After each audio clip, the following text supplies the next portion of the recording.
السلام عليكم ورحمة الله وبركاته. أهلا بكم مشاهدينا الكرام.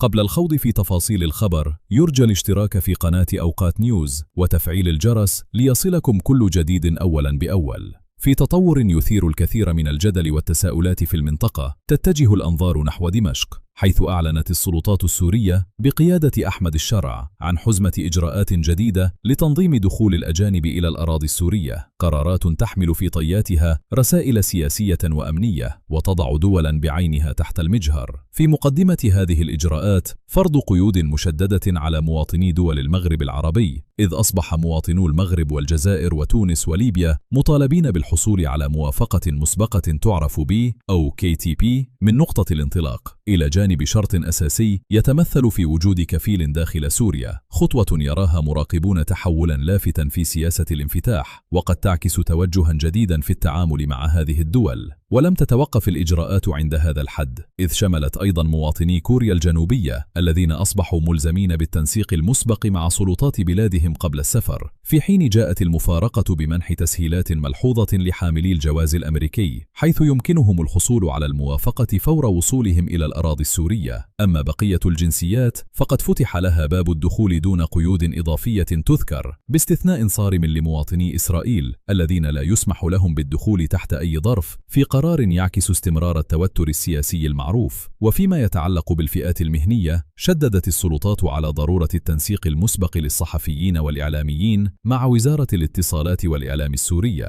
بينما يتعين على الوفود الدينية الحصول على موافقات خاصة من وزارتي الثقافة والسياحة، في محاولة لضبط الأنشطة ذات الطابع الحساس. كما تم وضع ضوابط دقيقة لدخول العمالة المنزلية، حيث يرتبط دخولهم بشروط محددة، من بينها مرافقة الكفيل أو وجود تفويض رسمي، إضافة إلى اشتراط صلاحية الإقامة وجواز السفر لفترات طويلة، ما يعكس تجديدا واضحا في هذا الملف. ومن زاوية أخرى، تعتمد منظومة التأشيرات الجديدة على مبدأ المعاملة بالمثل، مع فرض دفع الرسوم نقدا عند الوصول، في ظل عدم قبول البطاقات البنكية، مع توصية صريحة بحمل مبالغ مالية تتراوح بين 500 و1000 دولار أمريكي من الإصدارات الحديثة. هذه القرارات تطرح تساؤلات كبيرة: هل نحن أمام إعادة رسم للعلاقات بين سوريا ودول المغرب العربي، أم أنها مجرد إجراءات تنظيمية مؤقتة تفرضها اعتبارات أمنية واقتصادية؟ في الختام، لا تنسوا الاشتراك في قناة أوقات نيوز وتفعيل الجرس ليصلكم كل جديد أولا بأول.